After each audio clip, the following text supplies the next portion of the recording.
So I would always give those the advice. I will always be that friend that listen and hear them. And I've always carried that compassionate spirit with me that led me to empowering women. So now I've been aware of that need, that space, that gap that I need to fill out. And I think that that was my opportunity to be in that realm.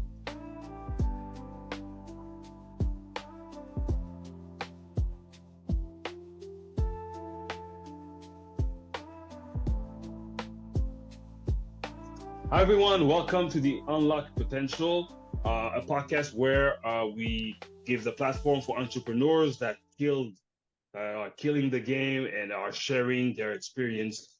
And today, I'm proud and honored to have a business partner, to have a leader into empowering women, and also I have a friend with me, none other than Natacha Degazon is with us today.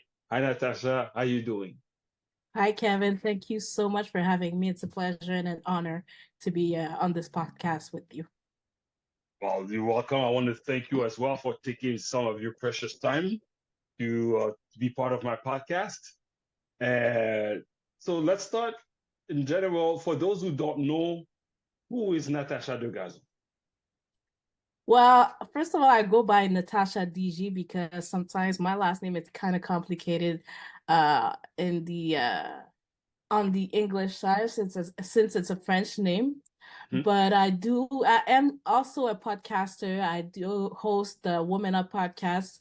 It's been a year and a few months now that I'm constantly interviewing amazing entrepreneurs, leaders that are moving the needle in their own world. But that being said, I do also coach um team leaders to find their voice and becoming powerhouses through networking. Okay, okay, nice, nice. And w where did you get that idea to get into empowering women, Natasha? What's your background? What's the reason why you decided to go that way? Well, my journey started as a makeup artist. I've been a makeup artist since 2006, but officially 2008. So now it's been Okay. like what, 18 years ish. Yeah. And I've always had like this amazing connection with my customers and clients, whoever was on my chair.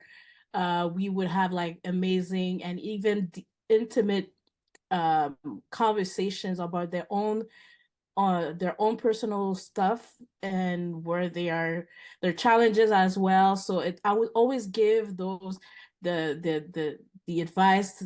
I would always be that friend that listen and hear them. And I've always carried that compassionate spirit with me that led me to empowering women. So now I've been aware of that need, that space, that gap that I need to fill out. And I think that was my opportunity to be in that realm. Mm.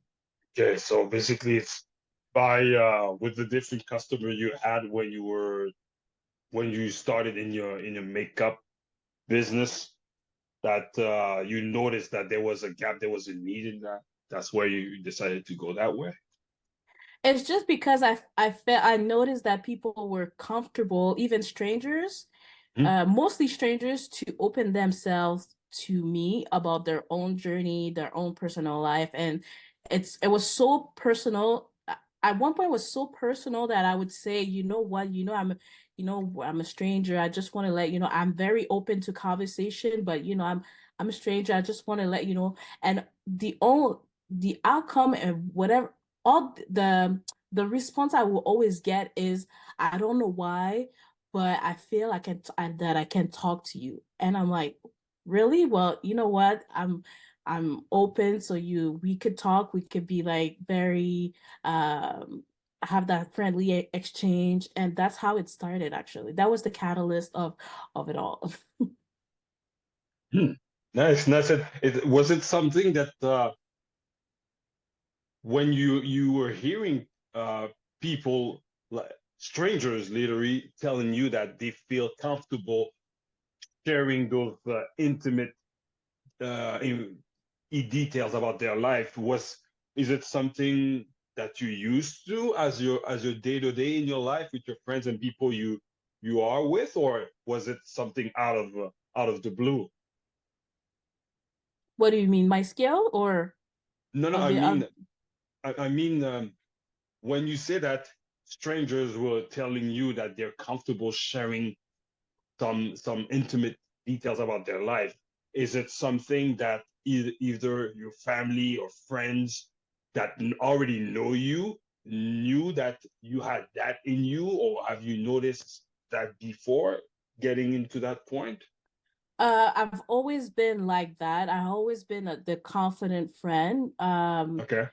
Uh However, when you go into adulthood where like in those, because I did work in the night, no, I had contracts in the nightclubs, for example. Okay. So understanding that those contracts, you're in those contracts, I met random people, that people I had never seen, and Mhm. all I had is like basically 5 to 10 minutes to do their touch-ups and all that Mhm. stuff. So um it's that period of time that gave me that confidence to be like, to be out there and to give my, well, give, yeah, I could say it like that, give myself away, my friendship and my heart to that cause. Mhm. Okay. And I this looks like it's transitioning challenges. Um, it looks like you transition from challenges to achievement.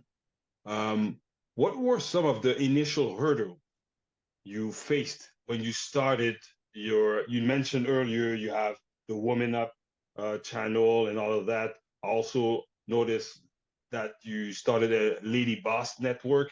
What were the hurdles when you started into that direction with the LadyBoss Network? The hurdles is was mainly the confidence, self-confidence, because, well, not confidence, it's self-doubt. I would always Okay. doubt myself, and I was not too sure about how I would go about it. So it was mainly finding my voice, one, and how I would approach people. Mhm. It was not necessarily a hurdle. It's just like moments where I would be like, how can I approach the kind of people? So because it's people, these are people that are recognized internationally and even globally. So I was like, I had like this I had a hard time seeing myself doing those things and approaching those people, and what would they would think of me, and would they say yes? And at one point I had to break that cycle, that cycle in my head, and be like, you know what, if if it's a yes, good. If it's a no, well, we're moving to the next one. So that were the main uh hurdle, I guess. Mhm. Yeah, you know what that reminds me of when I started one of my projects, Per la Boule, which is I was doing activities with young kids in daycare, kindergartens, and I was nervous when I started that, which was weird because I used to work at a company called Mad Science, where we literally were going all over the Montreal area, North Shore, South Shore, into schools, um, daycare, events related to kids, to basically show do helping them learn about science in a cool way. So I had that background. I also had my background in biochemistry, and as soon as I decided to do my project to to do exercise, this fun exercise with them. I was kind of nervous, which was weird because with my background, not only in what I studied, but also what I worked, the company that I worked with was like, dude, you've been in high school, you've been in elementary school, daycare, do science stuff, and now you want to do something that you're really passionate and you're nervous? What, are you for real? I guess it's about taking the leap to do what you're passionate about. And sometimes I think we've been socialized to work in a certain mold the society has imposed. So Mm, technically we are programmed to go at school, find a job, and that's it. But now it's doing your something you're passionate about is not necessarily in your study, your field of study. So now it's just about, now you're stepping out of that mold. So that's, it takes some kind of it takes boldness. And so it's all about audacity, right? So you're just mhm. challenging the status quo and what the normal society has imposed. Yeah, yeah.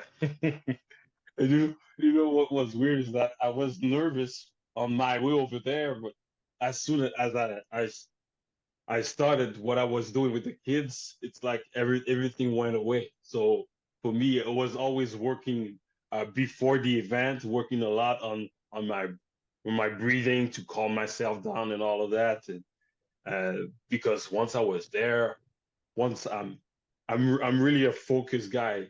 So once I'm focused, I'm good. But it's just before I get into my zone, into my focus zone, that's when I was also very nervous, but I really learned about myself by doing that, and which was really cool. And I'm still learning every day, and I may have put this on hold for some time, but I'll figure out a way to come back. That's Yeah, for for sure. sure. I think for sure it's like me. I do have the plan of going, not going back, but bring makeup to what I'm currently doing. So Mhm. you definitely want to stay tuned, because it's coming back to my under my belt, I guess. But just to rebuttal a bit, not to rebuttal, just to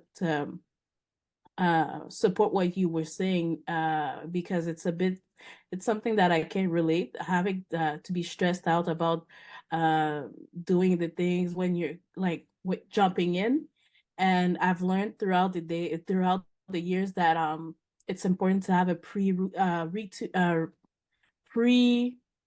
not a pre-workout, but it's not a pre-workout, but routine before Mhm. you do what you need to do, right? So Mhm. some people who needs to go on stage or need to do their conferences or whatever they need, whatever stage they're on, it's to prepare something that's gonna give you that's gotta work on your hormones, I guess. And Mhm. for me it's music. I'm not gonna dance. I'm not gonna dance, but I will definitely listen to music, because that's the element for me that really re-energize me and give me that focus. And because I get out of my head easier. Mhm. Yeah. That's that. You're right when you say that because often when I also have a sport background because I used to play football, and whenever you get into sports, which is another way, another example, as you were saying, of you're about to in some kind of way you will be in a stage, you will you will do a show kind of, and everybody has their own routine. Everyone says that they're superstitious because they do every specific things, but it's every single thing that everyone that does might be from the outside might look ridiculous, but the person that does that is it's a way for them to be relaxed, to be comfortable, Right. to it's it's what they figure out that works for them to be in the best frame of mind to be able to achieve what they're going to do. So um, you're right that whether you're in sport in everything in life, even when you're in school, when you remember when you used to be in school and you had those orals that you had to do and you had to get ready, you were so nervous. Um, you figure out your own way to prepare yourself to be able to do what you had to do. So that's something that everyone has to do in their life, no matter where you are, what you do in life. You have to be able to figure out to calm yourself down enough for you to be able to do what you have to do. So, yep, that's something that some people have are it's more challenging for some people than others, but regardless, everyone has to do that in their life.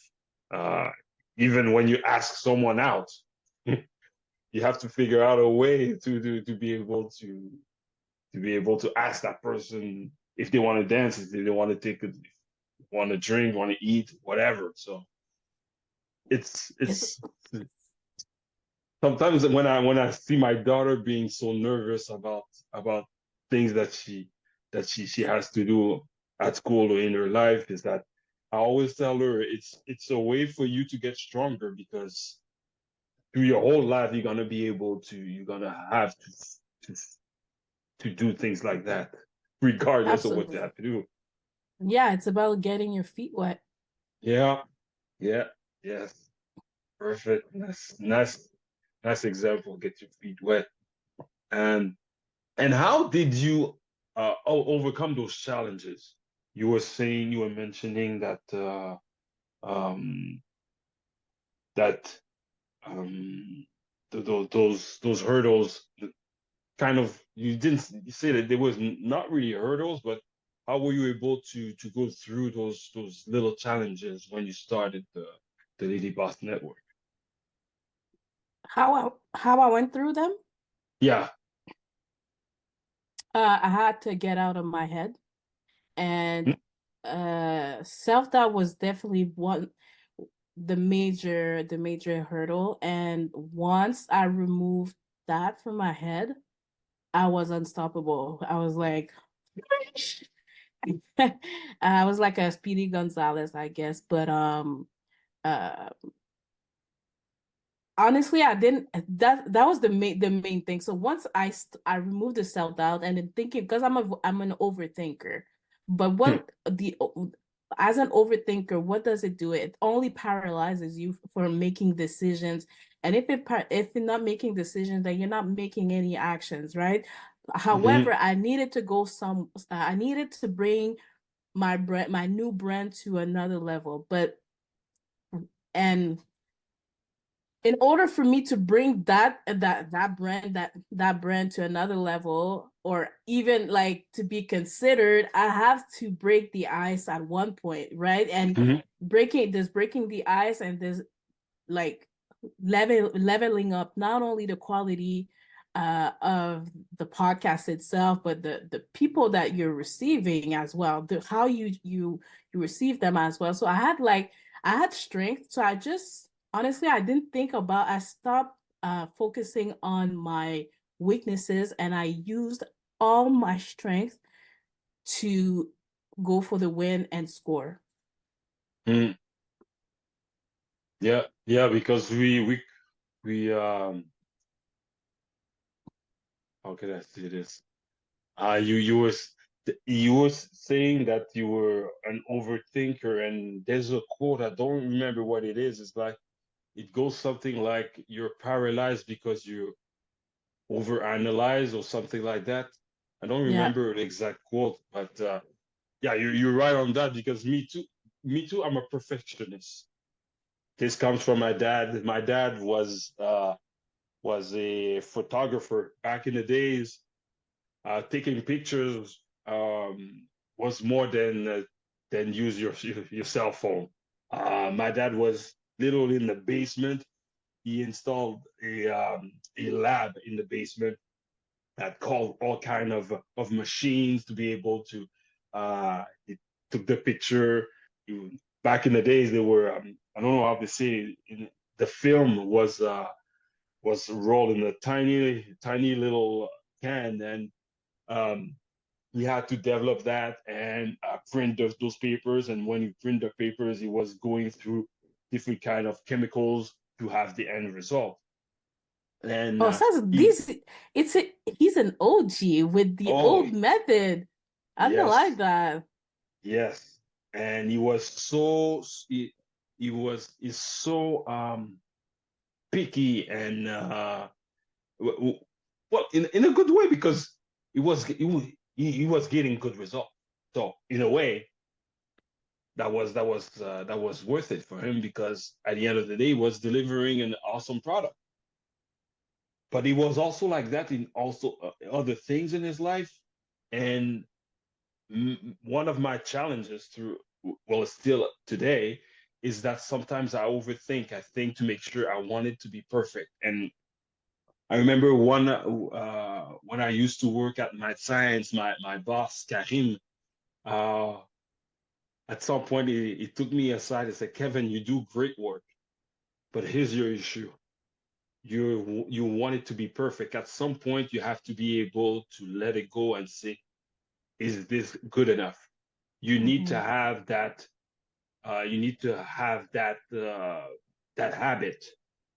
Yes, you have to work hard and to provide a good product. But at some point, when you overthink and you overwork on something, you're not able to move forward. You're not able. Also, you're delaying all your tasks. It takes a long time for you to do simple tasks because you want it to be want it to be perfect. You think too much. You need to be able at some point to say, is it good enough? If the answer is yes, next, move to the next. So so when Karim told me that once, it's still up to this day, still stuck.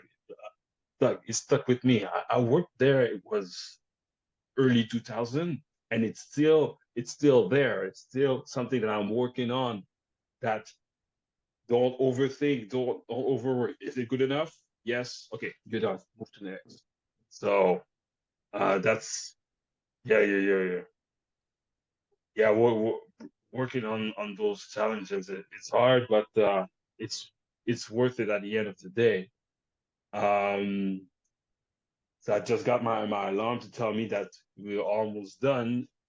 Um, what was a breakthrough moment that you can say that was the key that transformed something really big for you in your journey to be able to be where you are?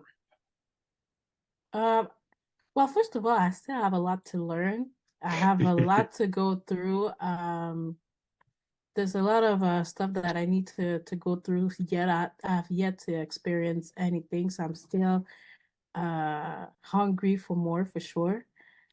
But the breakthrough for me for sure.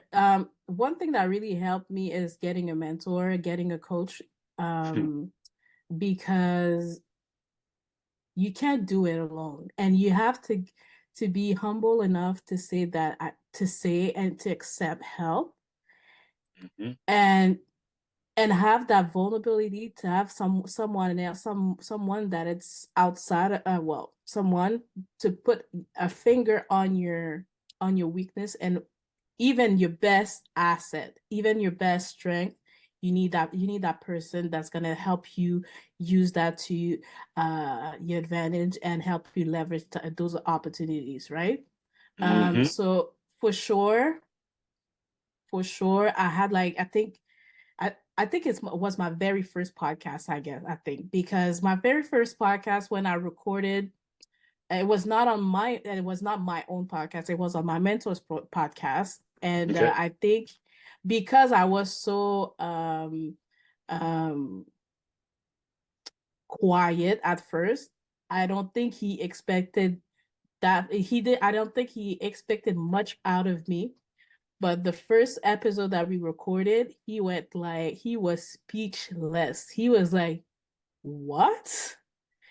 So for me that was a breakthrough for me, and he was very impressed, and he was like in awe. He was like, what, how where did that come from? I thought you were gonna I was gonna be on your side to teach you and guide you and give you all that insight, but like you nailed it. I'm like, thank you.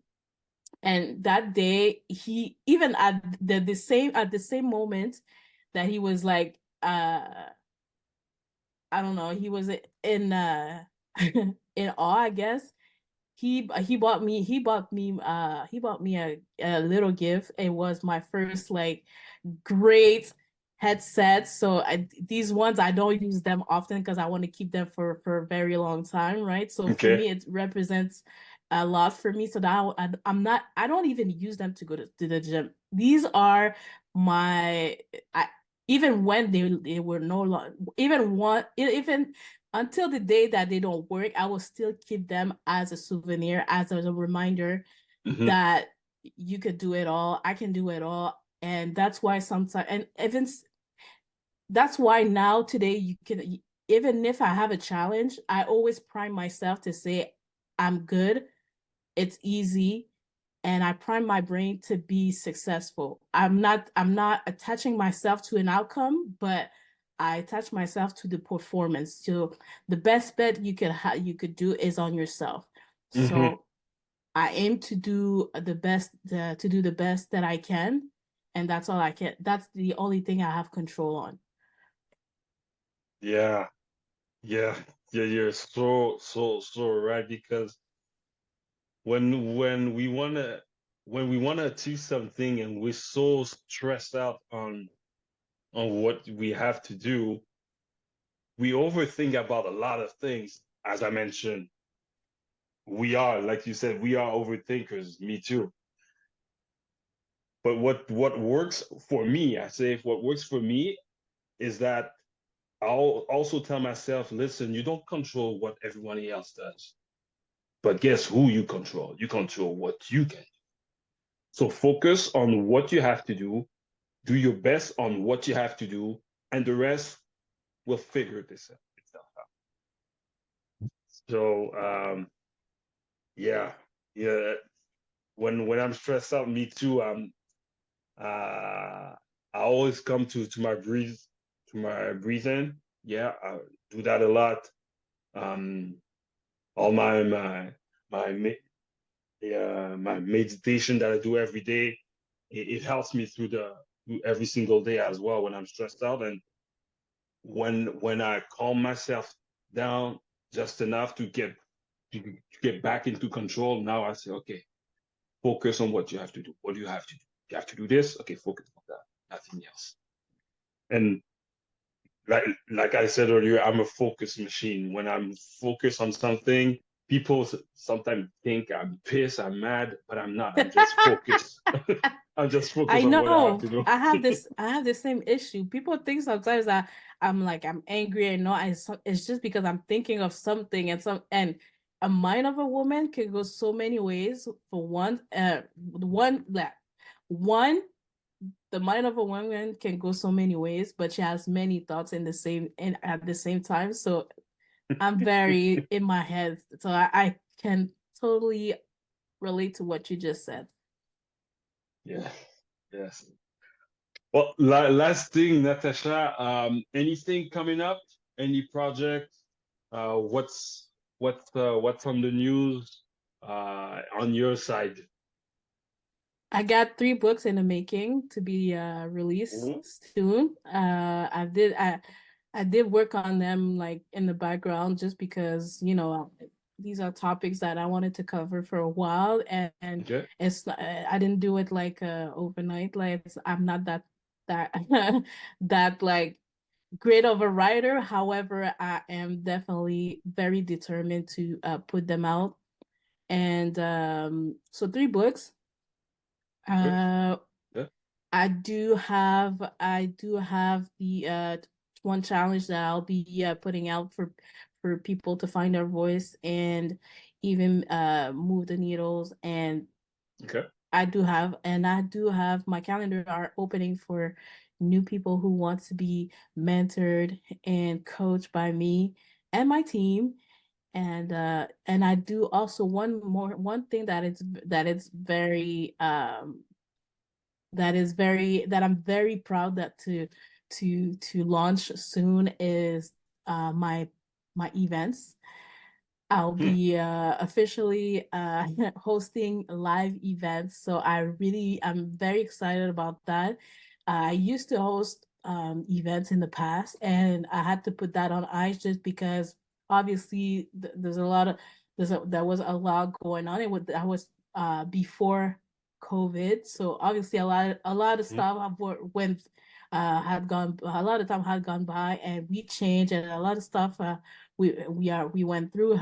However, now I'm getting um that part of my life that I enjoy tremendously, that I love to do is hosting live events. So the Woman Up, it's going to be on live events, and then there are going to be hot seats. And the first event, I'm bringing my own mentor to mentor people.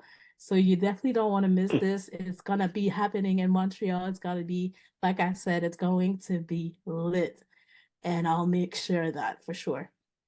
Nice, nice. And for all of those who wants to keep in touch with you, want to follow you, or interested in anything that you mentioned today, where can they reach you now? I'm mainly on LinkedIn. I am Hmm. in love with LinkedIn. It's the best platform to reach me. Hmm. However, I am also on Instagram for sure, and I'm on Facebook as well. Um, I'll be definitely sharing those links for you for people for your audience to connect with me.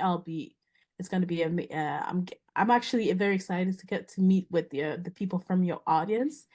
Hmm. And YouTube for sure. That's the channel, that's the main channel that I'm aiming to grow in the next 12 months. It's a big chunk of work. However, Yes. I embrace every single subscribers that I have. I am tremendously grateful for each and every one of you who's following me. So if you are listening to this podcast, because I know you will, find Woman Up slash Natacha with an S on YouTube, and it's gonna be a great pleasure to connect on that platform as well. Otherwise, for sure, LinkedIn, and then you're gonna be able to see my other contacts, phone number, and email on those platforms as well. Nice, nice. Listen, when I said that I had some an amazing business partner. Uh, I wasn't kidding. We talked about empowering women. We talked about makeup. We talked about event. We talked about YouTube. So he is a multifaceted uh, uh, amazing person. So stay in touch with Natacha, follow her. Thank you again, Natacha, for taking the time. And for sure, it's not going to be the only one, the only episode. You're going to have to come back because For we sure. have to we have to follow up on what you've been up to. And I had other questions with you that I didn't have time to ask you, and I can't wait to ask you. So thank you again, Natacha, for spending the time with us today.